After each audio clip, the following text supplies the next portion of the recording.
Welcome to Get Your Bell Rung Pro Wrestling Podcast, Friday night, late night edition. We're going to be covering SmackDown, of course, 3 hours tonight.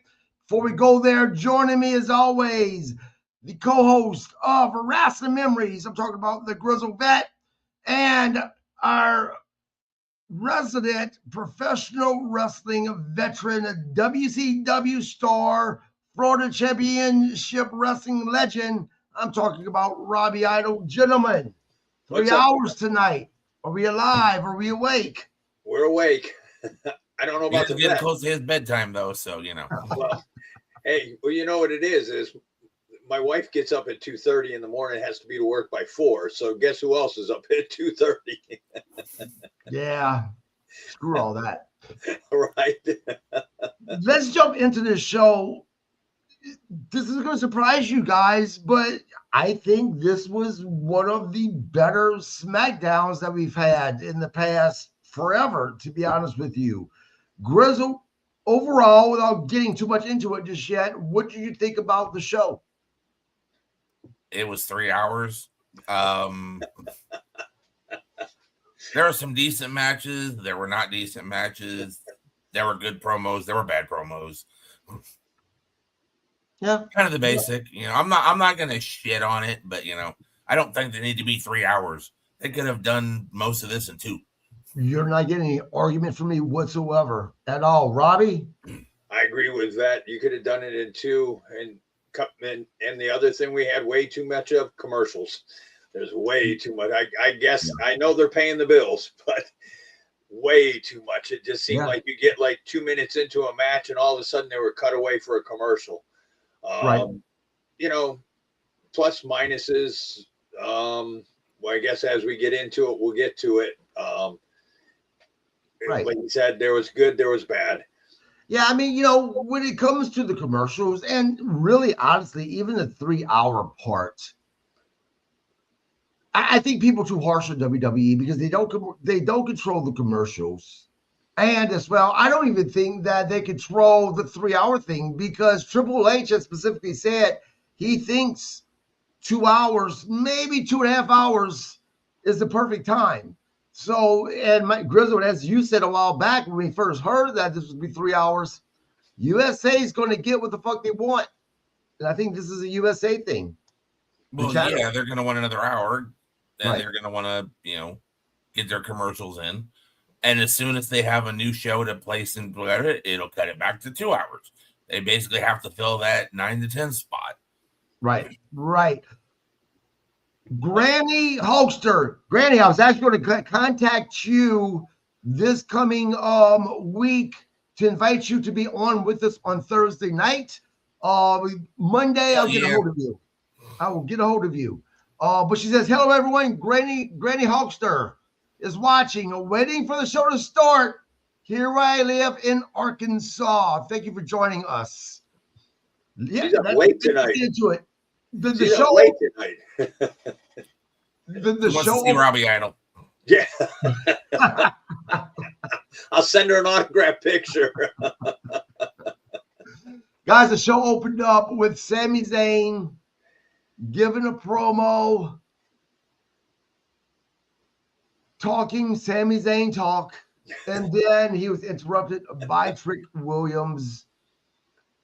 That said, you know, Sammy, you know, your problem is you can never get shit done, basically. And then, of course, Damian Priest comes in, and then chaos breaks out.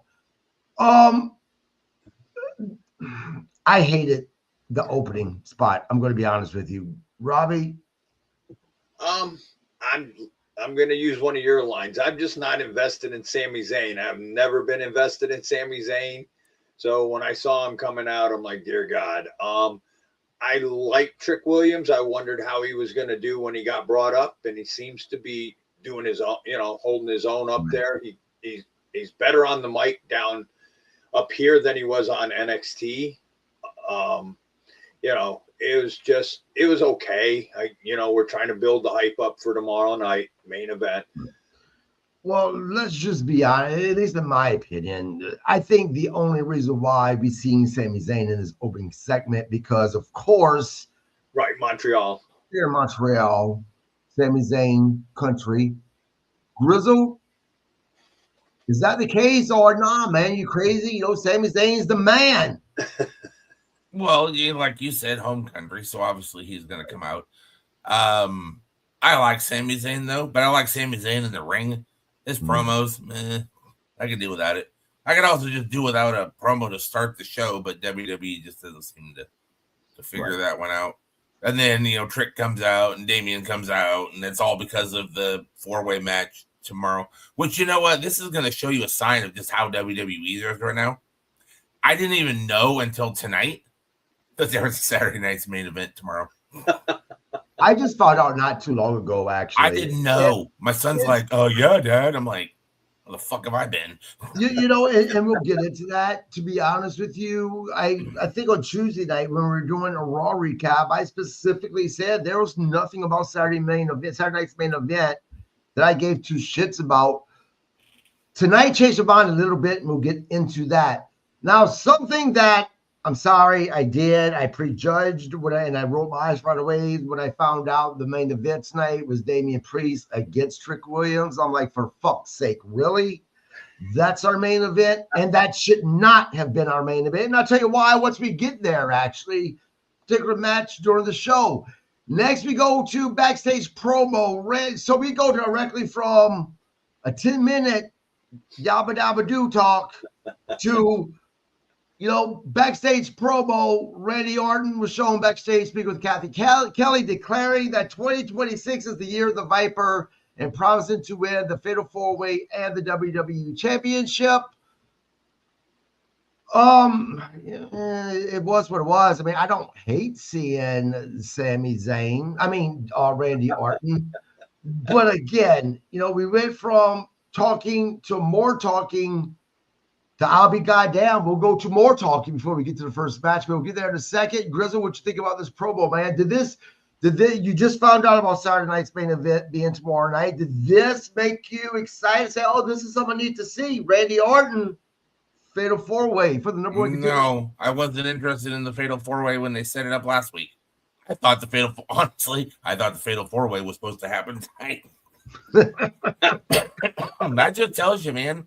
I didn't know. I'm like, oh, okay. I wasn't interested in the Fatal 4-Way. I'm pretty sure Randy Orton's going to win because I think Randy Orton, Drew McIntyre is the better match. But it didn't do anything. And this started off, it struck me of AEW Dynamite, promo. Now go backstage for a promo. Okay, fuck. And we're not done yet. No, we're not. No. But look. We're starting off kind of shitting a little bit on SmackDown. Let me say something positive about SmackDown. I'm being honest. No, I get that we're being honest, but it started off kind of negative. So let me say something nice about SmackDown. This past Wednesday on Dynamite, as we talked about, I was a little lost because I haven't been watching Collision. And things happen on a Collision, and they make matches, and then Dynamite happens. So I'm like, wow, what the fuck's happening? I will say this for SmackDown, man. I've had to miss the past 2 weeks of SmackDown. The first time, Death of the Family. Last Friday night was my wife and I. It's our anniversary, so I missed it. Turned on SmackDown tonight, and because of how well WWE covers what's happened on prior shows, it was like I didn't miss anything at all. I was caught up right away with what was happening. So that's pretty cool, pretty nice about SmackDown. And WWE in general, that they keep the fans up to date with what's happening. Robbie, what'd you think about this promo? Again, same question. Did this make you interested in watching Saturday night's main event? No. The promo was good though. I'll give him that. The promo, his promo is better than the opening promo, and he cut it down shorter. But did it want to make me watch the 4-Way? No. Right. Now, by the way, guys, tomorrow, Saturday night's main event, we will be doing a recap directly after. I'm just joking, guys. We don't do recaps of Saturday night main event. We did it once. It was a special John Cena thing. Just joking. After having the open segment, talking, Then, and Randy Orton, more talking. Surely the next thing was a match. But no, it wasn't. It was a video package of earlier in the day that showed Carmelo Hayes and Ilya Dragunov talking. Apparently, Dragunov was upset because, God forbid, he lost to Sami Zayn. You know, that tells you right there kind of what they think about Sami Zayn, because look at that promo, what he was saying. God, I lost to fucking Sami Zayn. Like, what the hell? This leads next to finally a match for the United States title. It is one of the open challenger matches that we have. But before that, Grizzled, actually, Miz joins in after Dragunov walks off. Carmelo basically tells him to fuck off, reminds the Miz that, Dragunov's done more for him than what the Miz ever has done for Carmelo. And this is important because of what happens later. Grizzle, your thoughts about this? This promo didn't make any sense to me. Carmelo's there talking to Ilya. I'm doing the open challenge. And then says, I'm giving the match to you. That's not an open challenge, dude. That's you challenging one person. This wasn't really an open challenge. And then the Miz coming in and him getting mouthy. I kind of could see where this was going to go, unfortunately. And as you'll find out, I was correct. But right. This promo didn't do much. You're not doing an open challenge and then saying, I'll see you in the ring. You're openly challenging one person. Right. You're right. 100%. Robbie? No, agree with that. I mean, it's been like that, but you knew that match was coming because they've kind of set that up in the last couple weeks with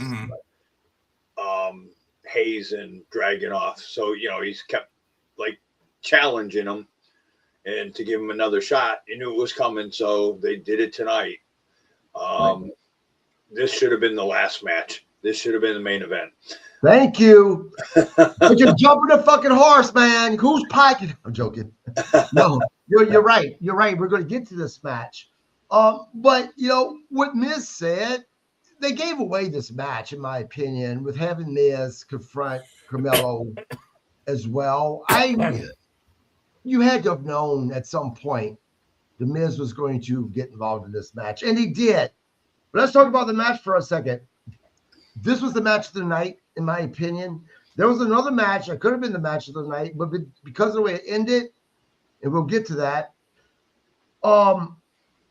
there's that springboard DDT that Carmelo Hayes did on Dragunov just looked phenomenal. Absolutely phenomenal. I loved it. I have a question, though, for both of you.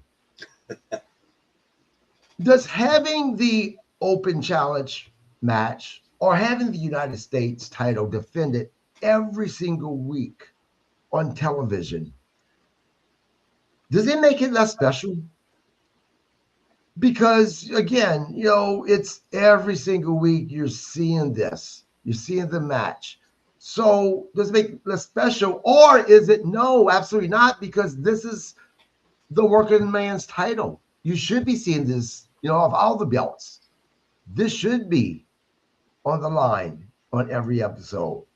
Start with you, Robbie. No, I think it's fine. I mean, look at how many people have titles and you don't even see them. Right. So I mean, at least you see you got it. You may think, okay, he's not going to drop it tonight, but at least he's defending it. We'll get to certain people that, because they were on tonight. Wow.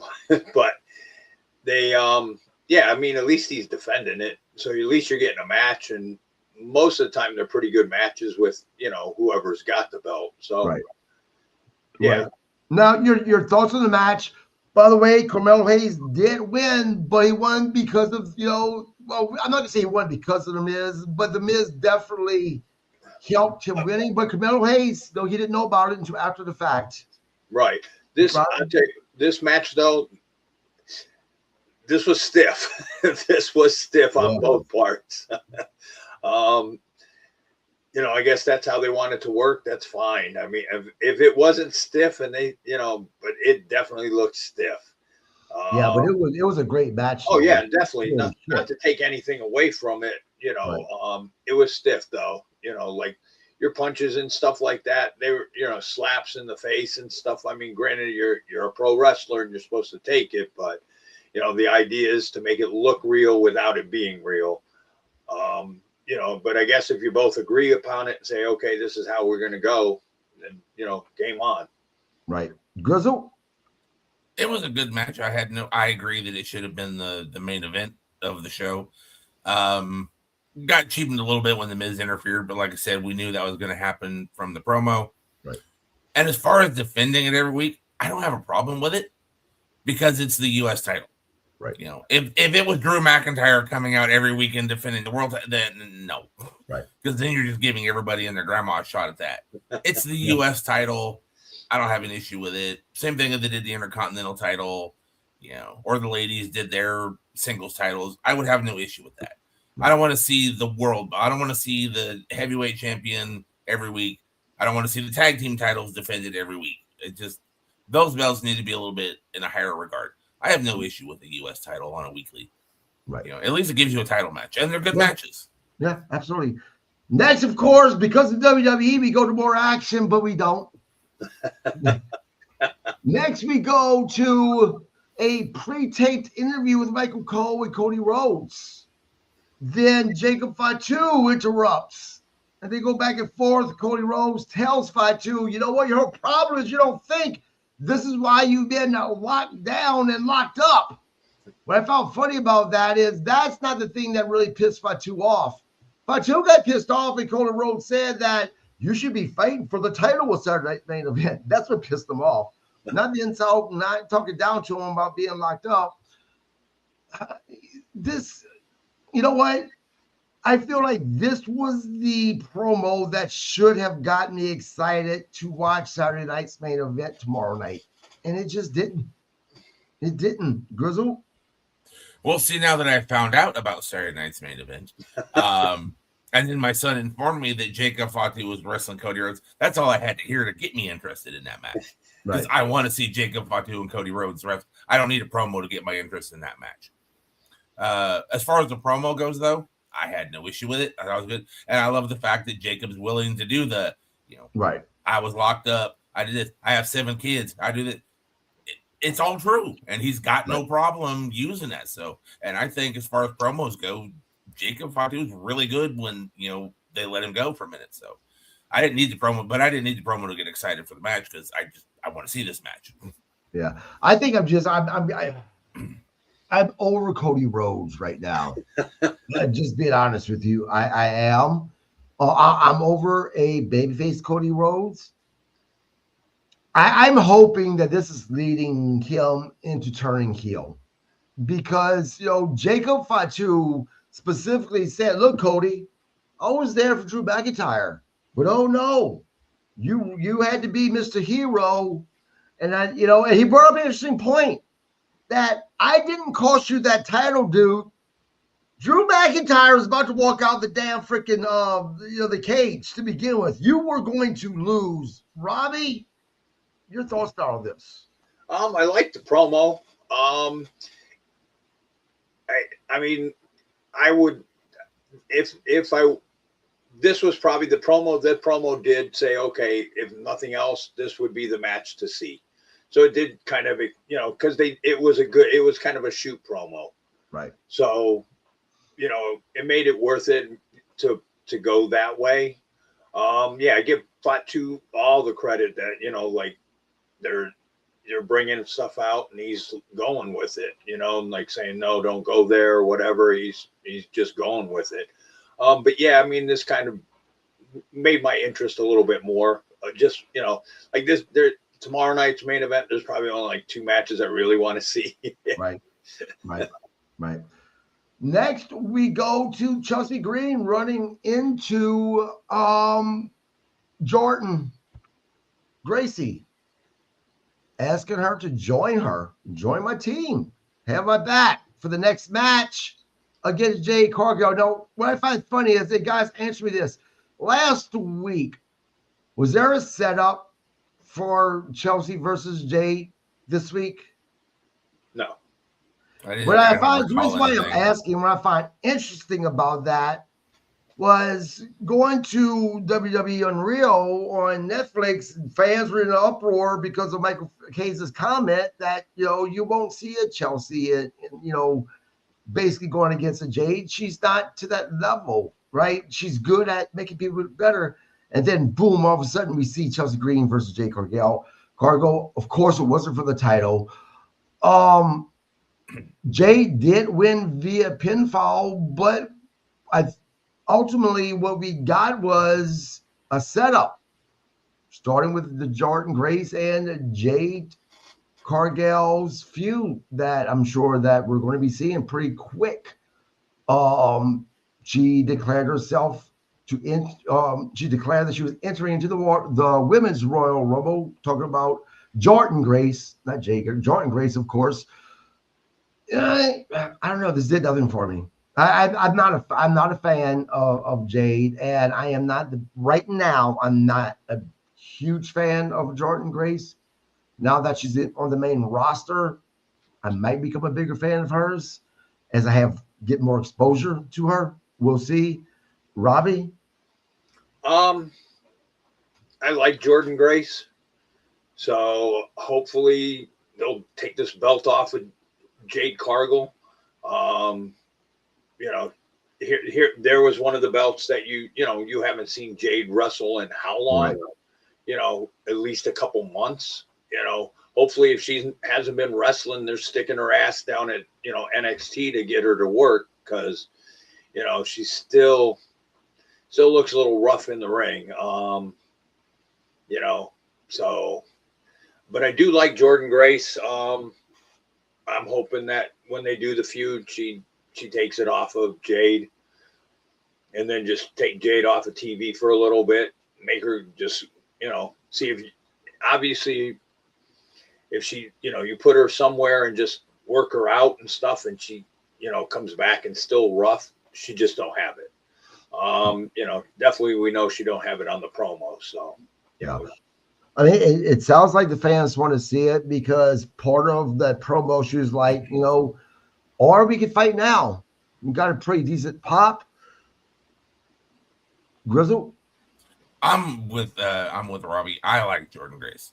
I have shared a dressing room with Jordynne Grace. As odd as that sounds, gotta love the indie scene. The girls in one corner and all the guys over here on the other side of the room. You know how that works. Don't always get jealous, Matt. I'm jealous. You don't always get a separate dressing room, sometimes. But I've been at a few shows with Jordynne Grace. I always thought she was talented, so I'm really excited to see her on the main roster. I'm not a Jade Cargill fan. I think it's a failed experiment. She looks like $1 million, but she don't wrestle that way. Her look is amazing. I mean, right. you can't deny that. Her look is amazing, but her work in the ring just isn't, and it's not getting better. I think it's just kind of stagnant. She's kind of got into a comfort zone, and that's it. She's not good at any aspect. I mean, she's not very great cutting a promo. She's not really great in the ring. And as you said, she's not getting better. And I'm sure people are going to be too harsh, but I'm sorry. Whenever you're carrying that world title in your division, you are saying that, you need to buy tickets to come see me because I am the best of the best. And she's not at all. Right. So, and the way they put it on her, the way they did what they did with Tiffany, they made Tiffany look weak, which Tiffany can work, and she's good on the mic. So she's more of a the package than what Jade is. Right. But I think to WWE's defense with that, though, I don't think they have much of a choice as far as making Tiffany look weak just because she was injured. So I don't think that she could go. So they, now they could have had her just hand over the title and say, I'm injured, like they've done, a few times with different other sources, Seth Rollins, for instance. For whatever reason they didn't, so they put her in a match and they had Jay dominate her. But I do agree with you. I don't think that they should have. They basically did the same thing to her what they did with Kofi Kingston. They Kofi Kingston her basically by having her basically get squashed.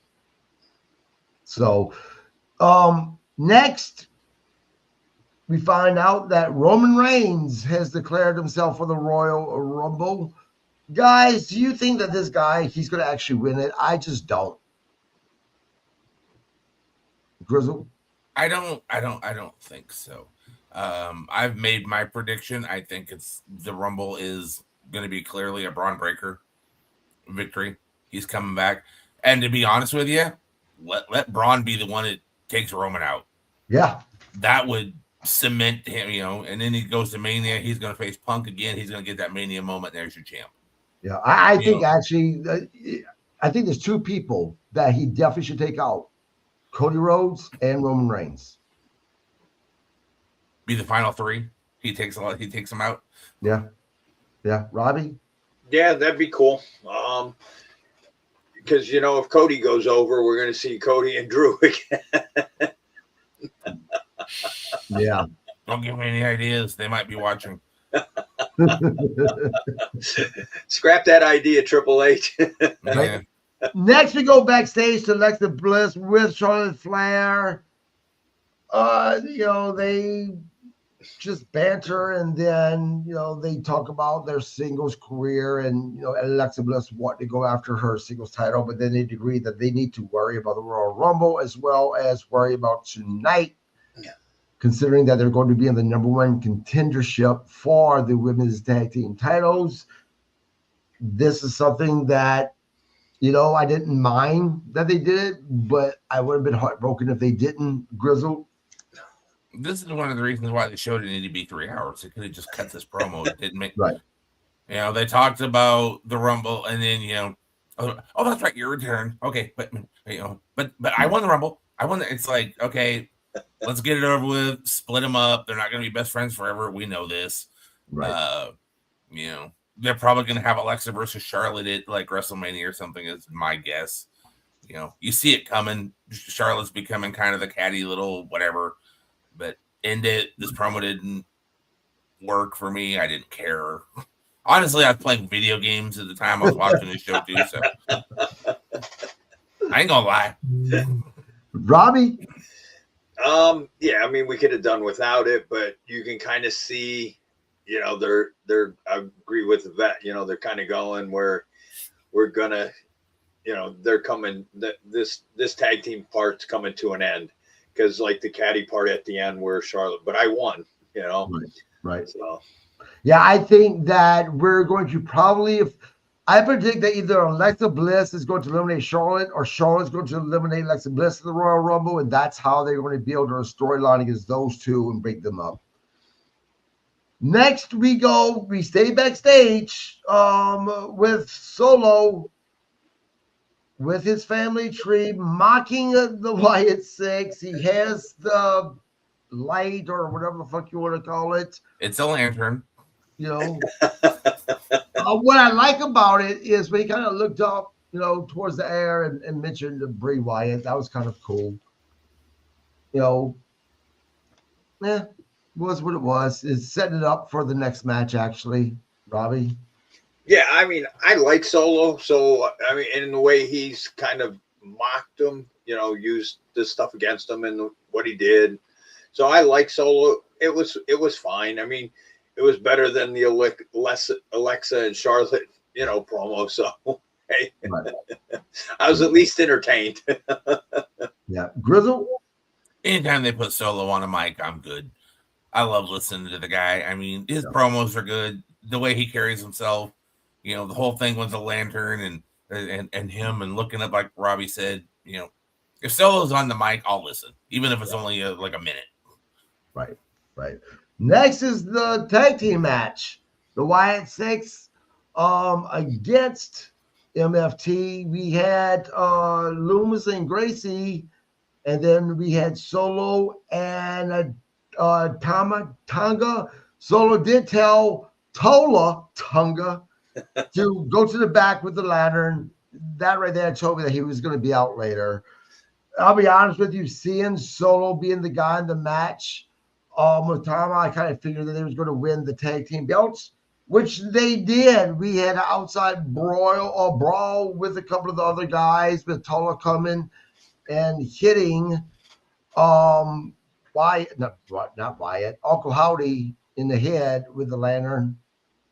Again, new tag team champions. Here's a question for you guys.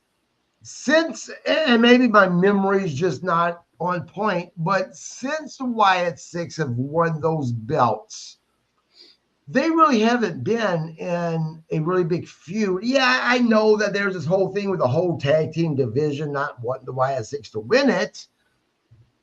But once they won it, there's not really been a big feud that these guys have been in. This is almost, you can kind of consider this feud with the MFTs kind of their first feud with the belts, and they've dropped it to these guys. Does that make the Wyatt Six look weak, Grizzle?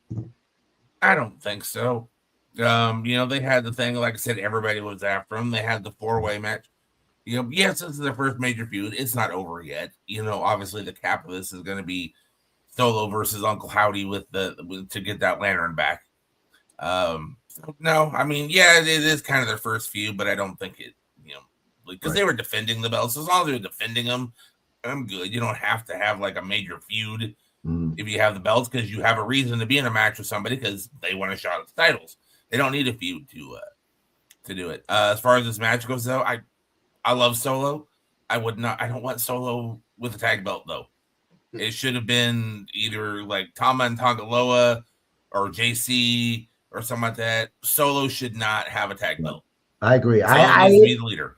Yeah, I personally think that it should have been JC and Tama Tonga. I'm still with Tama Tonga and Tongaloa because that's the actual team. Well, but they, for some reason, put them together but never team them up. Right. Robbie, your thoughts, man? Like the match. I mean, and I like the ending with the lantern and everything. Didn't bother me, and it doesn't bother me to see Solo with a belt, being a tag team. So, because you kind of knew it was coming that way when he said, we're going to the start of it, and we're going to have all the gold. So you knew they're going there was a chance of them putting them on them tonight. So yeah, and I mean, you're saying like their feuds, but this kind of been their feud with them. They've kind of set this up, and it's like Vet said, it's not done. You're gonna probably see something Solo and Uncle Howdy at for that ladder. Right. Yeah. And we still have to see Rowan and the tall boy. Yes. I don't know if they don't give me that though. If they don't give me that, goddammit, I just want to see those two hostages punch each other for a few minutes.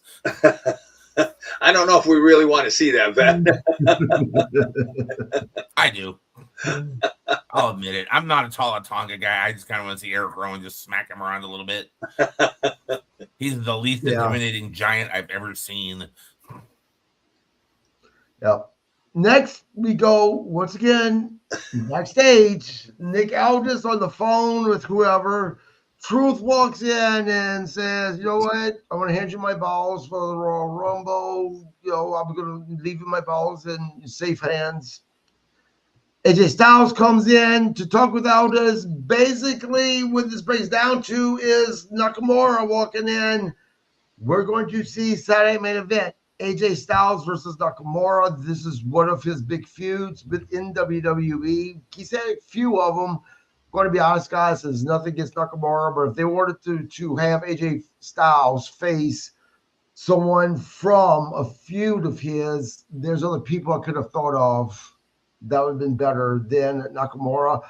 I'm starting to believe more and more that this indeed will be AJ Styles' last match at Royal Rumble because his contract is up in February. Is having this match with Nakamura, I'm sure it'll be a fun match. The one match you guys are okay seeing before he retires?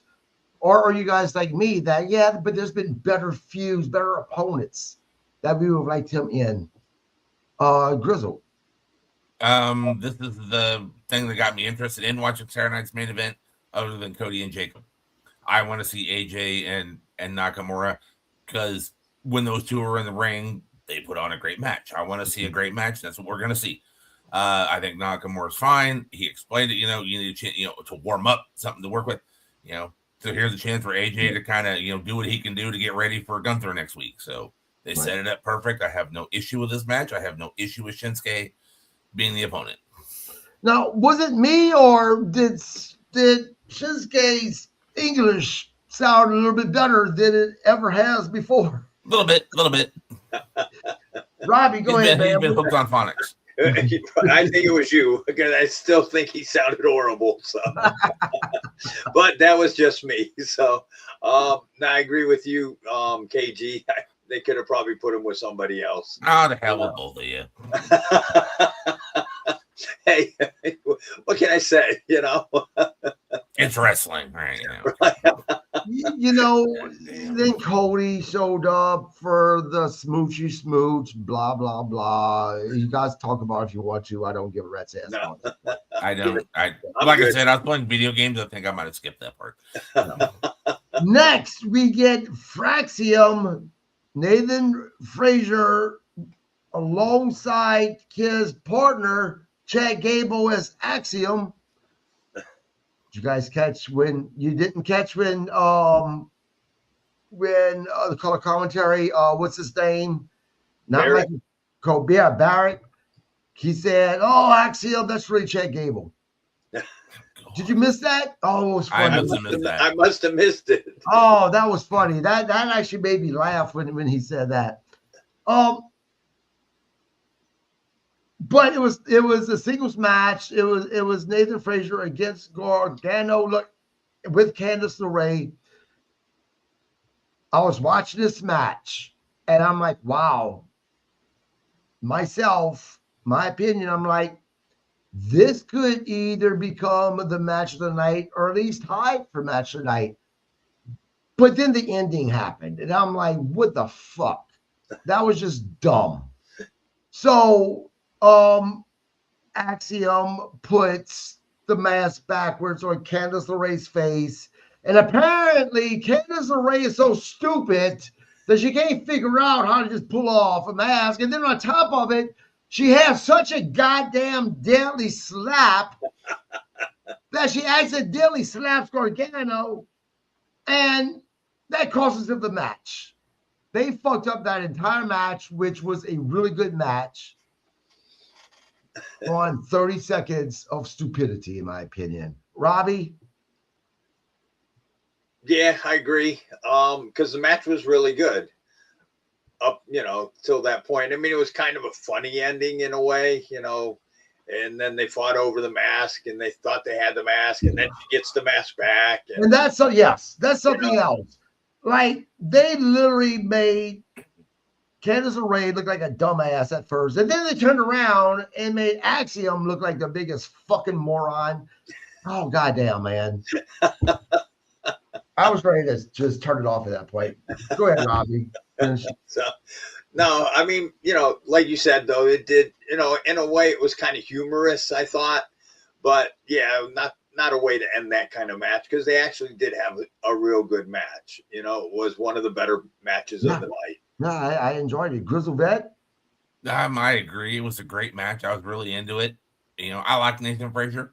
I think the kid's really talented. Yep. But then the ending happened. Yeah, like you said, that deadly slap of hers, it was dangerous. But haven't they done the weird finish where somebody turns the mask around so they can't see? Sure. Hasn't that been done, like, not just done before, but recently? Right. I swear to God, I've seen that where they turn the mask around. So I was like, oh, I can't see anything. And then something stupid happens. Yeah. Guys, if I'm distracted, I apologize. Let me tell you what's going on in my house. So my youngest son, works at Domino's Pizza, and he must have gotten off of work, and he must have fucking brought pizza home, because all I can smell is Domino's Pizza right now. And I'm like, God damn, that smells good. And I'm jealous. You're talking about SmackDown. What the fuck? Right. And I'm jealous here, and you got Domino's Pizza. You got pizza. Let's just put it that way. Look, one of the hardest decisions about me putting up the house for sale, this bringing us moving, is my location. And I've talked about that. But at the end of my block, I have a fucking a donut spot, and then around my block, fuck, you turn the corner and you're there. It's where Domino's is at. I can literally walk to Domino's all the time if I want to.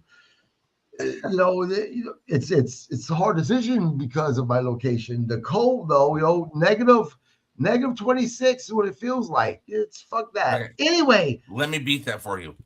Yeah. I have a block away from me a Sonic. Right across the street, I have a Chick-fil-A. I have a Firehouse Subs. I have a Smoothie King. I have a Starbucks. I have a Pizza Hut right across the street, directly across the street.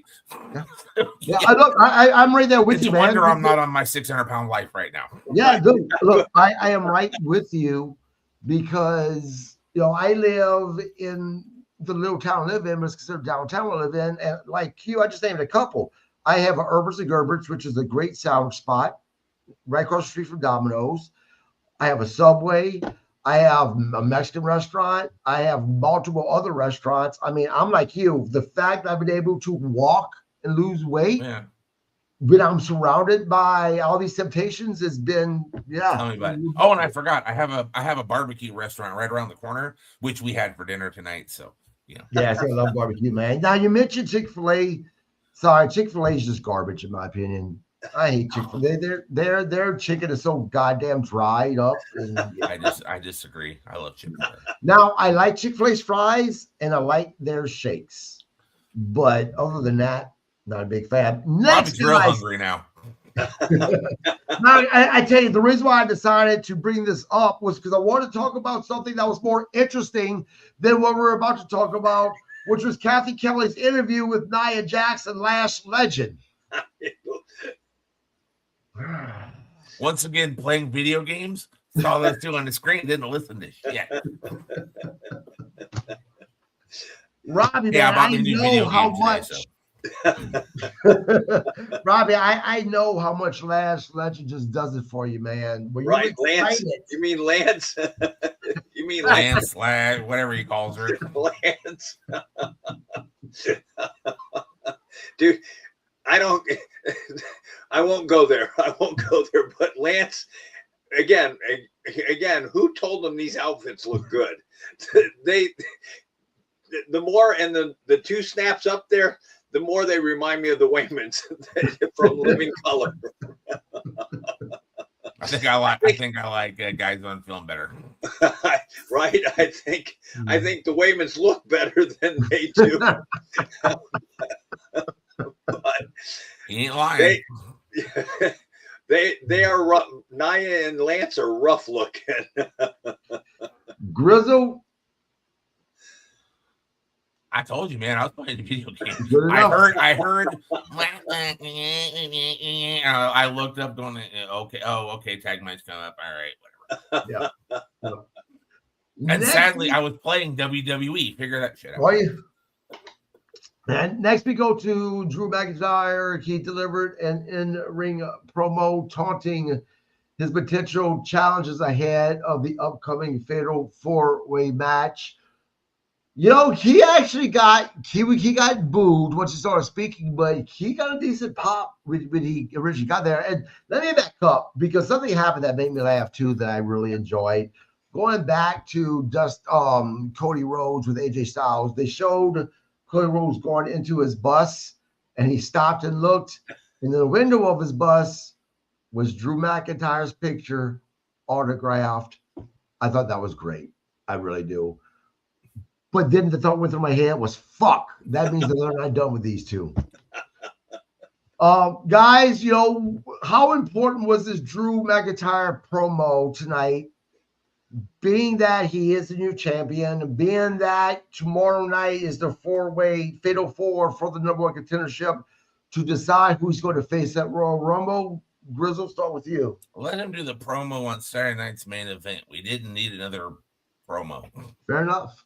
It's too many promos tonight. Yeah, Robbie. Yeah, I mean, I agree with that, but at least his promo was good. It wasn't 20 minutes, 30 minutes. It was. I'll give you that. Yes.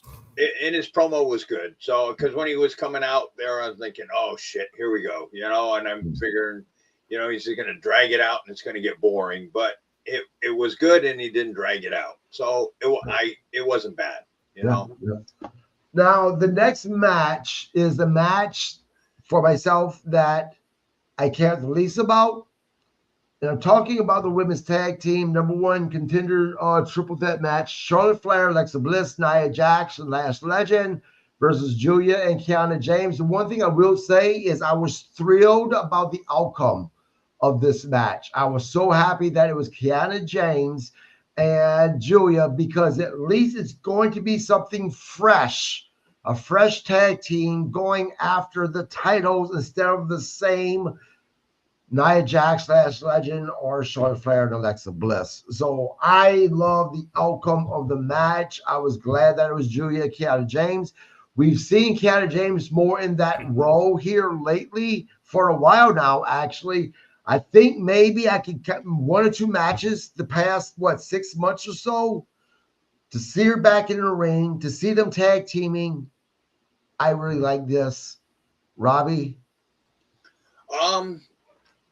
This was a match we could have done. I mean, this had a lot of missed spots. This was sloppy. I agree. Again, my opinion, the combination just didn't gel. It was sloppy. I mean, Charlotte looked sloppy. Lance looked sloppy. Of course, Nia's always sloppy. Julia looked stiff as shit. With some of the stuff that Julia did, she looked pretty stiff with some of them kicks and stuff. Kiana looked good. So, out of all of them, but like Charlotte looked off. Some of the spots that she did was off with just different people. Just the outcome was fine. Like you said, it's a different, now we're going, different direction. So we got new people. It was kind of sloppy. Right. And, by the way, for the fans, before you get on my case, I constantly say that, I personally I try not to shit on professional wrestlers. I try not to be like, oh, well, they botched because I'm not a wrestler. If you've been living under a rock your entire life, you're hiding under mommy's bed or in the basement. Robbie Idol is a veteran of the ring, WCW, Florida Championship Wrestling. So chill with your, you said, go fuck yourself. Hey, I've had to hear it out of my matches at times. I've had to hear when I've had some shit matches, and I've had my share. And I remember one, and I had one of the guys that I had worked with a lot. He went with me, and all the way from like a 2-hour drive, I had to hear how bad my match was. Well, I tell you what, Robbie, I'm not saying this definitely where we're going to end up at, but we're definitely looking strong in the area, near you. So maybe I'll be taking your old ass to the matches, Okay. Hey, there's a lot of them every week. Going back to SmackDown, look, there was a couple of times that I'm like, my God, what I fear is going to happen, they're going to do it, which was Nia Jax and Lash Legend winning this match. I swear I thought that's where they were going. I was so relieved about Julia and Kiana James. So, Robbie, going back to you for a moment before we go to Grizzled Vet, can you at least give us that lots of missed spots, wasn't a great match, but at least the ending and what we're going to get next is something fresh and new. Oh yeah, and like I said, the one that actually looked the best out of all the women was Kiana. Yeah. She actually held her own. Like I said, Julia, I guess because she's worked over in Japan, I think she thought she was back in Japan with some of those kicks and stuff. Because a couple of them looked really, either like she got pissed off at somebody and just kind of landed some kicks like, here's your receipt. Right. It just, you expect more out of Charlotte because it's Charlotte. Right. Like Nia, you don't expect because it's Nia. And, the roster move for bringing Lance up, she just has showed she's not, ready for the main roster. Right. And Rob, I'm going to be honest with you. I think right now you're the last person that should be talking about someone being stiff the way you beat that poor bastard with that kendo stick like the motherfucker owed you money. Hey, he didn't sell. He didn't sell. If he'd have sold, he would have been fine.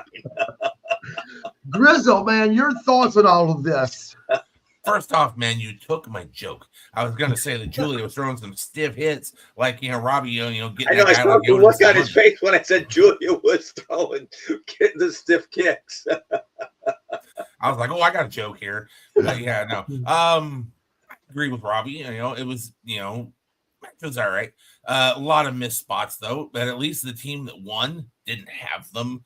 So the decent team, but I think the best way to describe this match, though, is my son was watching SmackDown with me, and he was in here the entire time. And then they go, okay, the women's triple threat tag match. He goes, nah, I'm out. And he just left. He's like, nope, no interest whatsoever. Out the door he went, never saw him again. But no, it was, I'm not going to criticize because I'm not a wrestler, but when I can see spots that are missed, right. There's an issue. But of course, I've also been watching this since I was like 5. So, right. No, there was a missed spot. Charlotte did not look good. And like Robbie said, Nia never does. But yeah, no, I'm fine with the team that won. Once again, at least this one, they kind of have some cohesion. There's a reason for them to be together. It's not just 2 slap together girls. So, and yeah, no, it could be, it could be a decent match. I wouldn't mind seeing Rhea and Julia, slug it out a little bit. Right. Now, we go backstage again, and I may have these 2 segments out of order, but let's just go with the Julia and Kiana James backstage interview. I know that Julia is, they say she's Japanese, but man, she doesn't look like it. And it looked like a white girl speaking Japanese. It threw me the fuck off, but again, I actually like Kiana James and Julia for some reason. I think it's because of what Grizzled just said. These aren't 2 women that just got thrown the fuck together here recently. They make sense why they're together. So I didn't mind it. Robbie, Grizzled, anything you want to add to that interview? No, I mean, I agree with you. She doesn't, definitely doesn't look Japanese. She looks foreign, like from a foreign country, like a foreigner, but definitely not Japanese. Yep. Now, the one interview backstage that out of all of them tonight that I really wanted to talk about was the one I'm going to bring up. Okay. Sami Zayn walks up to Damian Priest and says, man, look, my head's where it's at. I apologize, blah, blah, blah. But this is where I got interested for me. He goes to say, I have an issue with your boy that you're going to be facing tonight. And I'm going to be watching. And right before he says, I'm going to get involved, Damian Priest says, yo, dude, don't fucking get involved in my matches. I know Sammy is the hometown guy.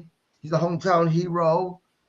I know Sammy's supposed to be the babyface, but I'm going to be honest with you. In my opinion, this made him look like a little entitled heel, because he's saying, dude, I'm going to go where the fuck I want to go. And it doesn't matter if it's your match. I'm going to do what the fuck I'm going to do.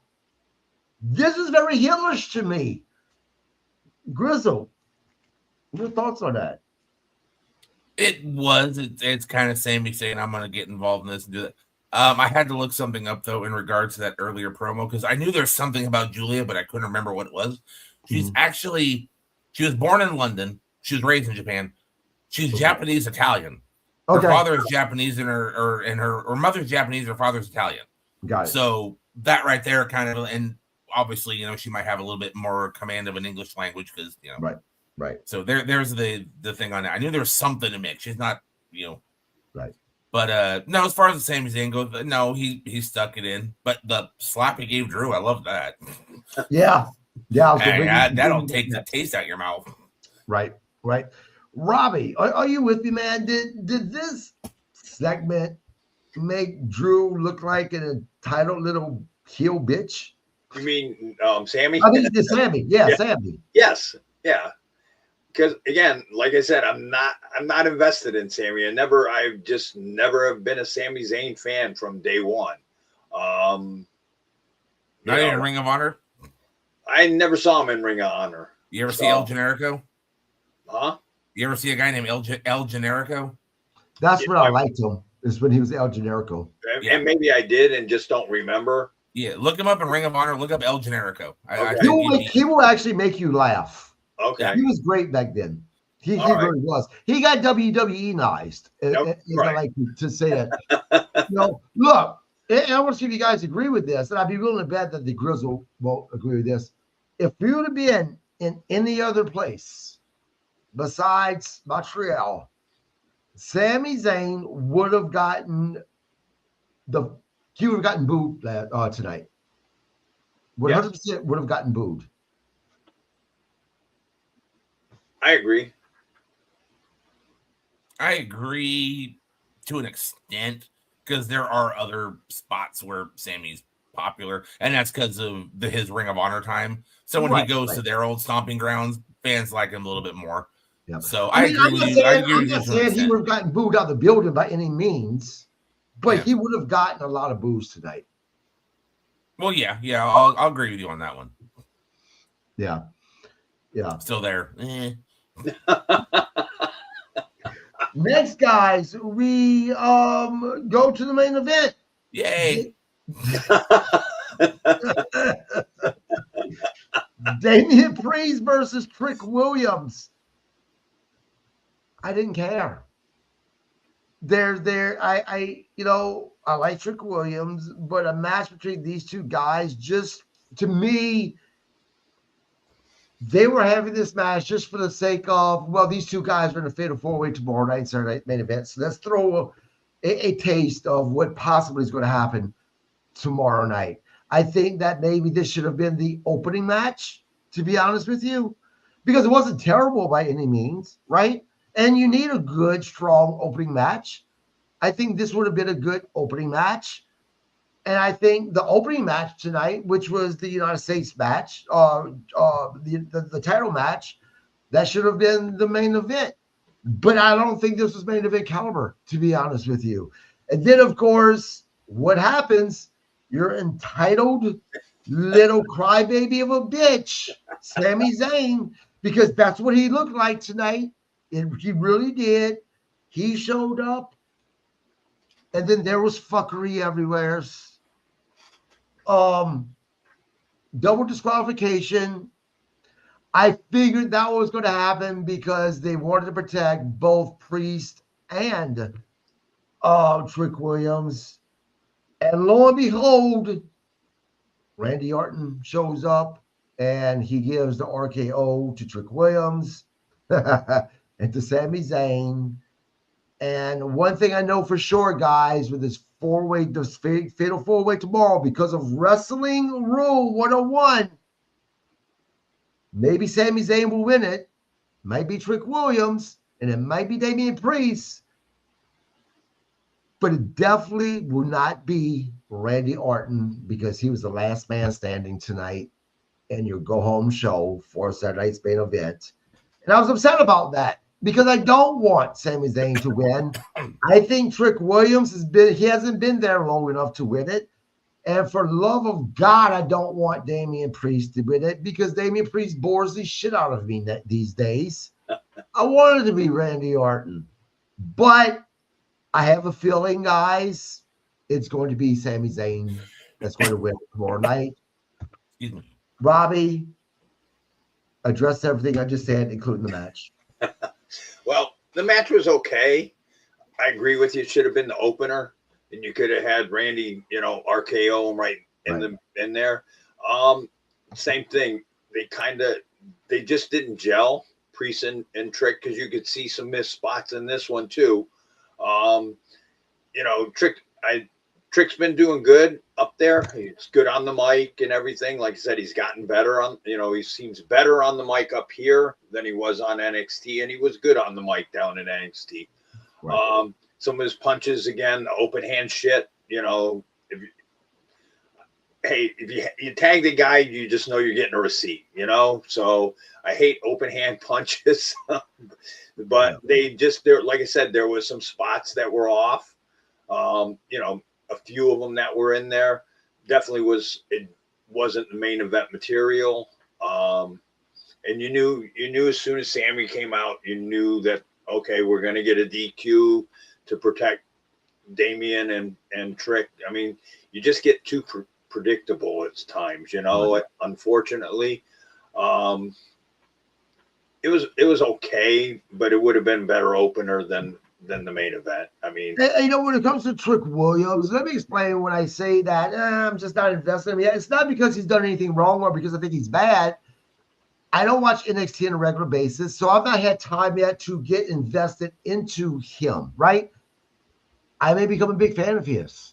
It was the same thing with Mike, you know, speak about Mike Bailey, right? He was so damn good, it just had to become invested in him. It might be the same thing with Trick Williams. We will see. Grizzled. I agree. Your lack of NXT is kind of part of the reasons. I think Trick Williams is really good. I'm a fan of Damian. I think the problem with Damian Priest right now, though, is we got too much of him with that whole Aleister Black feud was just slogged. Right. So maybe Damian should have taken a few weeks off, then come back to do something. I agree because I'm sorry. I just wanted real quick what you said. You know what? I would 1,000,000% agree with that because I was a Damian Priest fan. And since that Aleister Black feud, he just kind of bores me right now. So I think that's it. I think you hit it dead on. Yeah, he burned out because I like Damian Priest, but even I wasn't kind of too much into this. As a main event, no. I think Carmelo and Ilya would have been a better main event. This would have fit better because you could have done the promo and then they just squabble. And then all this comes out and says, okay, we're going to have the match right now. And then you do Damian and Trick. Boom, done. It would have been better if they tied it into the promo right afterwards instead of 2 ends of a 3-hour show. Right. And then, you know, Orton still could have come out and done his RKO. You could have still had that opening promo. And then you could have had the better matches, the main. The only problem, though, is to finish a main event match with the Miz bullshit, it kind of would have taken a little bit of shine off of the whole show. But, you know, no, this would have been a better first match because it could have tied into that promo. Right. I agree. You know, overall, again, I didn't hate the show, believe it or not. Yeah, I was dreading watching 3 hours of SmackDown. I was like, okay, you know, it wasn't terrible. Overall, I would give it a C++. I can't go with the B because you know, I agree there was too much talking tonight. And that ridiculous finish for a match that otherwise I thought was a damn good match, talking about the one Nathan Frazier. So yeah, a C++. Grizzled. I'm going to go with a C, just because, like I said, too damn many promos. You got a 3-hour show, and then you have so much talking. All that shows is if you cut some of that talking down, you could have a 2-hour show. Or if you cut the fucking talking down, so many of the stars or the future stars really that maybe you have on the main roster, but you're not using because you don't have anything to do, you know, anything for them that's hanging on catering. What about you have some fucking matches? Because you guys just agreed on Thursday night, last night, that you really don't need to have major storylines to have matches, to have good matches. So give us some good potential matches and cut down the goddamn talking so much. Or that, yeah. I mean, fill it. Do something. Pad your 3 hours with something more interesting than just yep. Because, like I said, I was playing a video game. I think during one match I was playing CM Punk versus Eddie Guerrero. Yeah. There you go. Not a main event anywhere. Put it to you this way, and I hate doing this because I personally don't think that this isn't a Monday Night Wars. It's not a big competition. But if you're going to put, okay, which show was better this week? Dynamite, SmackDown? Dynamite was a better show than what SmackDown was. in my opinion. Robbie? Yeah, I totally agree with you. But we've talked about this on other podcasts, right? That their roster is so big. Yeah, I mean, I give it a C plus, just because of the promos. But you take guys, you've got guys that you can use. You're bringing guys from all over. Okay, not that I'm a big fan of the Kip guy. Because sorry, that's what I skipped over because I'm like, what the fuck ever with him. But go ahead, Robbie. But okay, but I'm not a fan of this. Whatever gimmick they're trying to pull with this, male toxicity or toxic whatever masculinity. Okay, that's what it is. Okay, so I mean, I didn't mind him and his partner when they were, the Pretty Deadly. Pretty Deadly. Yeah, I didn't mind them as a tag. I mean, I liked them. I actually liked them. I thought the gimmick was kind of good and everything. But okay, so now you had him and Cordonia. You could have stuck those two out there give them 5-10 minutes and let them go, because now you had him attack Cordonia. So why wouldn't you have thrown them in a 5-10 minute match? You kind of had a feud going. The promos, you've got to cut, if you're going to go 3-hour show, you've got to cut some promos and just start using your talent. Because, okay, you paid Cordonia and you paid that guy, just to be there and do a promo, use them, let them earn their money. Yeah. Guys, look, I know this is a late podcast that we're doing on Friday night, so please bear with me because there was a couple of things I do want to bring up. We don't have to take an hour or even a half an hour with it, but I want to go to the Kit Wilson thing that you just talked about, right? With today's temperature, right, in the world, where everything is so sensitive, people get offended so easily. This whole thing tonight with the toxic masculinity thing, and then with Kit Wilson talking about, in the promo backstage when Cardona came up, talking about his perfect chin and his chest and his big muscles and blah, blah, blah. They're kind of in the window of, okay, Kit's gay and he's wanting to push the whole toxic thing. How do you guys think, Robbie Grizzled, we'll start with you, man. How do you think this is following with the fans, man? Do you think this is something that WWE may get some kickback on? I don't think so. They're basically just kind of doing Pretty Deadly with just Kit Wilson and adding a little bit of something to it. And I'm glad they are because, I mean, the guy's talented. He was great in the tag team, and his partner got, Elton Prince got injured. He had the neck surgery, and they're still using him. They're not just going, okay, Kit, well, you don't have a partner, so I'll just brush you over here. So I'm glad to see they're using him. So, I hate to see somebody have to sit on the sideline because their partner is out. So I'm glad they're using him. Right. But like I said, it's just kind of the Pretty Deadly gimmick with one guy. Yeah. So, Now, we just got Matt Cardona back. Now, Matt Cardona on the indie scenes, a pretty tough son of a bitch, right? He started becoming the guy that was doing these hardcore, big hardcore matches. Right away, they have him involved with Kit Wilson, and I get what you're saying, Grizzled, and I agree with you. But at the same time, Kit's at the very bottom with WWE, the way they book him, in my opinion. Is this kind of showing how they feel about Matt? With saying, you know what, this is exactly what we're going to do with you right away. Put you in some ridiculous gimmick about, toxic masculinity. Robbie, let you respond. Kind of looks that way, kind of just like, I don't know, going at him for what he did on the indie scene, being like that hardcore. But I mean, it does look that way, but in his defense, he's getting paid, I guess. And that's what you want, so he's getting a paycheck, but Grizzle, I want to respond to that. And then after, I want to talk real quick about Ciampa. Go ahead. I don't see, once again, I'm glad he's working. I don't see the issue with Kit Wilson being Cardona's opening, whatever, because Cardona's too damn good to not move up. So they gave him something to start with. You don't want to throw him in there and go automatically, you're the main event wrestling for the U.S. title, something, whatever. They're going to start him off a little low because they did bring him back. So I don't have an issue with it. This is not where Matt Cardona is going to stay. He's going to move up and do some other stuff. No, look at me the way you want. But we'll see. We'll see. He might hit mid-card. I don't know if he'd be like World Heavyweight Championship, but he's going to be Intercontinental U.S. title level. Right. At least. He'll be a high mid-card.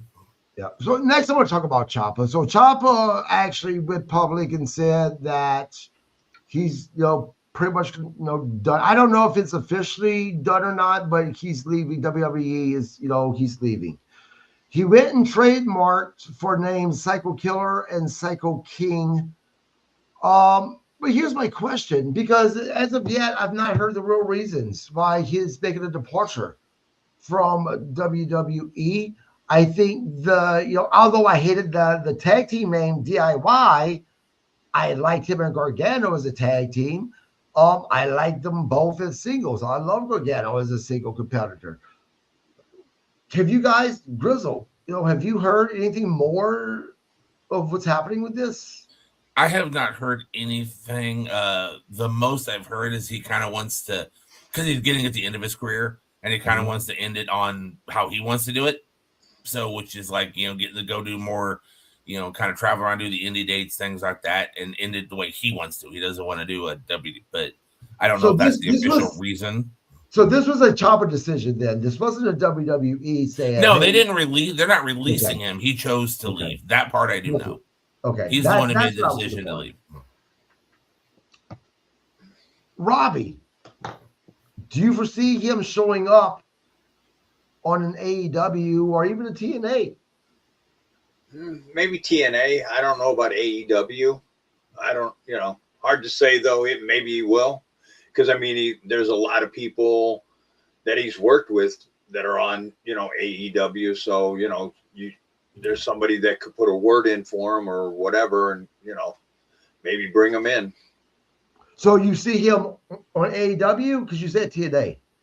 Well, you said TNA. I said either one, but AEW because he's worked with right, half, probably at least a quarter of that roster, from Ring of Honor and stuff like that. So yeah, you can imagine somebody putting in a word to Tony and say, hey, why don't we bring him in? Yep. Last question. We're going to end this. Well, I was going to have a question. I had a question afterwards. For sure. So, okay, go ahead. Okay. Yeah, I start with you, Grizzle, and then Robbie. If indeed we see, actually, let me change this up. Where do you think Ciampa has better matches? AEW or TNA? What I mean by that is there someone particular in TNA or AEW that you just absolutely would love to see a match with Ciampa, facing this person before Ciampa does in his career? Grizzle?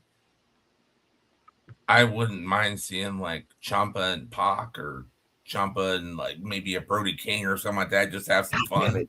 You stole my answers. I did want to clarify something though that we brought up yesterday. You talked about Bishop Dyer, Baron Corbin. Oh yeah. Dark match. Yeah. He actually came out there. He was there visiting like friends and all that because they were in the area. And while he was visiting, Billy Gunn came up to him and said, hey, we could use you as in this match. You want to do it? And he went, hey, yeah, sure. If he's cool, then I'm good. So he wasn't there in an AEW tryout. There's no contact. He was just there. He had his gear, and Billy Gunn said, hey, you want to do a dark match? And he went, yeah, sure, I'm good. He came out and said that today. So, maybe he might go, but, we can kind of like, he's not all elite yet. Right. That's actually awesome. That's actually a good story. Robbie, same question, man. Could see Ciampa and Roderick. Wouldn't mind seeing that. Yeah. That'd be a great match as well. Robbie, what was your question? Okay, so since you're talking about like the tag teams for the women and stuff, and I'm surprised they haven't done it. I know there's talk about bringing her up, but I would think you would, because they're together. The third girl they brought, you don't watch NXT enough, but I'm kind of curious why they haven't brought them up just to give them a shot, since you're bringing people up and even though you're bringing them back down. I'm surprised they haven't brought up JC Jane and Fallon Henley. No. Yeah. I thought you were going somewhere else with that for a second. I thought you were going to go with Zaruka. Well, they brought them up, but I'm just surprised they haven't brought up JC Jane and Fallon Henley and just let them, get a shot at like tag team or whatever. Yeah, I don't know. I mean, I know that they need to have, and I say this all the time, they need to have more of their homegrown tag team, putting people together. Not that's on the main roster already, but NXT and bringing them up. And they've been together for a while now, and they seem to be pretty cohesive. Right. Yeah, guys, this takes care of our recap of our Friday Night SmackDown for January 23rd, 2026. Guys, look, I know this is going to be the last minute, but be watching tomorrow. There's a good possibility that one of the interviews that I had to cancel when I had to leave town at the last minute was with my very own co-host, the Grizzled Vet. Now, you may be asking why the fuck you want to, interview a guy that it's on your show all the time. Well, I'll tell you why. He is a co-host of a real wrestling show, not this little fake shit that I do, a real wrestling show called Wrestling Memories. The Grizzled Vet, you want to sit down and talk with somebody that, goddamn, he just knows wrestling, history. I tell you what, I would prefer to talk to the Grizzled Vet even over Bruce Pritchard, to be honest with you. People may not know my name or know much about who I am. Yeah, Michael. But in some way, shape, or form, I've been involved in this business since 1995. So we're going on 31 years come August. So wow. Yeah. So again, be on the lookout for this. Weather permitting, for sure. Was that? I said weather permitting. If the weather is too bad, my ass ain't leaving the house. I'm free. Let's do an interview. There you go, guys. So be watching out. I'm going to try to give you guys as much of a heads up as I can before we go live. But until then, you guys enjoy your weekend. We will be back on a Tuesday to talk about the Go Home Show, Monday Night Raw. Oh, boy. Yeah, guys, look. Oh, I'm sorry. It's not the Go Home Show. The fallout from Saturday night's main event on Monday Night Raw. We're going to be talking about that on Tuesday. And as well as I think I actually have on Monday, Robbie and I, we're going to be talking to an absolute legend of professional wrestling, especially on the indie scene. I'm talking about Rick Ryder, 6 p.m. Central. Check that out, guys. That's going to be an amazing episode as well. But again, until then, you guys have a great weekend. Robbie, Grizzled Vet, thank you as always, my friends. Thank you. You guys have a good weekend.